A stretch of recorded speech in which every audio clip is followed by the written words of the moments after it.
எண்ணாகமம் 24ஆம் அதிகாரம். இஸ்ரவேலை ஆசீர்வதிப்பதே கர்த்தருக்கு பிரியம் என்று பிலேயாம் கண்டபோது, அவன் முந்தி செய்து வந்தது போல நிமித்தம் பார்க்க போகாமல் வனாந்திரத்திற்கு நேராக தன் முகத்தை திருப்பி தன் கண்களை ஏறெடுத்து இஸ்ரவேல் தன் கோத்திரங்களின் படியே பாளையம் இறங்கி இருக்கிறதை பார்த்தான். தேவ ஆவி அவன் மேல் வந்தது. அப்பொழுது அவன் தன் வாக்கியத்தை எடுத்துரைத்து, பேயோரின் குமாரனாகிய பிலேயாம் சொல்லுகிறதாவது, கண்கள் திறக்கப்பட்டவன் உரைக்கிறதாவது, தேவன் அருளும் வார்த்தைகளை கேட்டு சர்வ வல்லவரின் தரிசனத்தை கண்டு தாழ விழும்போது கண் திறக்கப்பட்டவன் விளம்புகிறதாவது, யாக்கோபே உன் கூடாரங்களும் இஸ்ரவேலே உன் வாசஸ்தலங்களும் எவ்வளவு அழகானவைகள்! அவைகள் பரவி போகிற ஆறுகளைப் போலவும் நதியோரத்தில் உள்ள தோட்டங்களைப் போலவும் கர்த்தர் நாட்டின சந்தன மரங்களைப் போலவும் தண்ணீர் அருகே உள்ள கேதுரு விருட்சங்களைப் போலவும் இருக்கிறது. அவர்களுடைய நீர்ச்சால்களிலிருந்து தண்ணீர் பாயும். அவர்கள் வித்து திரளான தண்ணீர்களில் பரவும். அவர்களுடைய ராஜா ஆகாகை பார்க்கிலும் உயருவான். அவர்கள் ராஜ்யம் மேன்மையடையும். தேவன் அவர்களை எகிப்திலிருந்து புறப்பட பண்ணினார். காண்டா மிருகத்து கொத்த பெலன் அவர்களுக்கு உண்டு. அவர்கள் தங்கள் சத்துருக்களாகிய ஜாதிகளை பட்சித்து அவர்கள் எலும்புகளை நொறுக்கி அவர்களை தங்கள் அம்புகளாலே எய்வார்கள். சிங்கம் போலவும் துஷ்ட சிங்கம் போலவும் மடங்கி படுத்து கொண்டிருக்கிறார்கள். அவர்களை எழுப்புகிறவன் யார்? உங்களை ஆசீர்வதிக்கிறவன் ஆசீர்வதிக்கப்பட்டவன், உங்களை சபிக்கிறவன் சபிக்கப்பட்டவன் என்றான். அப்பொழுது பாலாக் பிலேயாமின் மேல் கோபம் உண்டவனாகி கையோடே கைத்தட்டி பிலேயாமை நோக்கி, என் சத்துருக்களை சபிக்க உன்னை அழைத்தனுப்பினேன். நீயோ இந்த 3 முறையும் அவர்களை ஆசீர்வதிக்கவே ஆசீர்வதித்தாய்.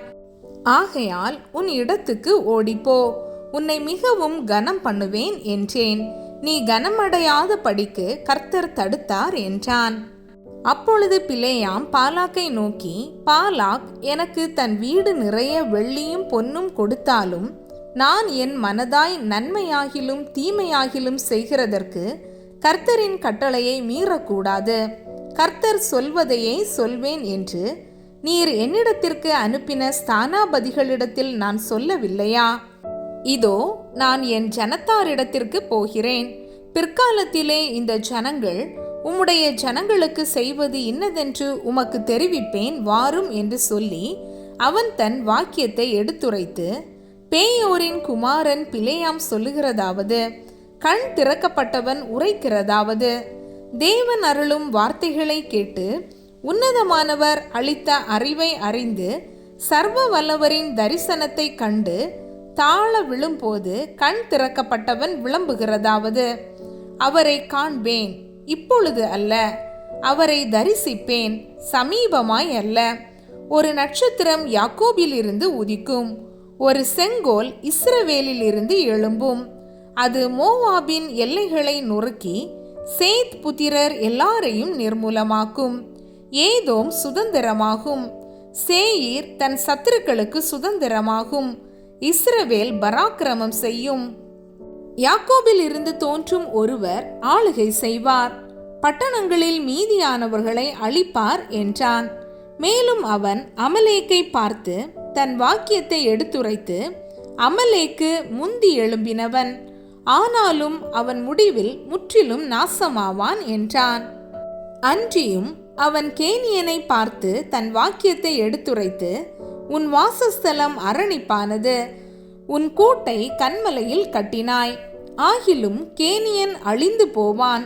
அசூர் உன்னை சிறைப்பிடித்து கொண்டு போக எத்தனை நாள் செல்லும் என்றான். பின்னும் அவன் தன் வாக்கியத்தை எடுத்துரைத்து, ஐயோ, தேவன் இதை செய்யும் போது யார் பிழைப்பான்? சித்தீமின் கரை துறையிலிருந்து கப்பல்கள் வந்து அசூரை சிறுமைப்படுத்தி ஏபேரையும் வருத்தப்படுத்தும், அவனும் முற்றிலும் அழிந்து போவான் என்றான். பின்பு பிலேயாம் எழுந்து புறப்பட்டு தன் இடத்திற்கு திரும்பினான். பாலாக்கும் தன் வழியே போனான்.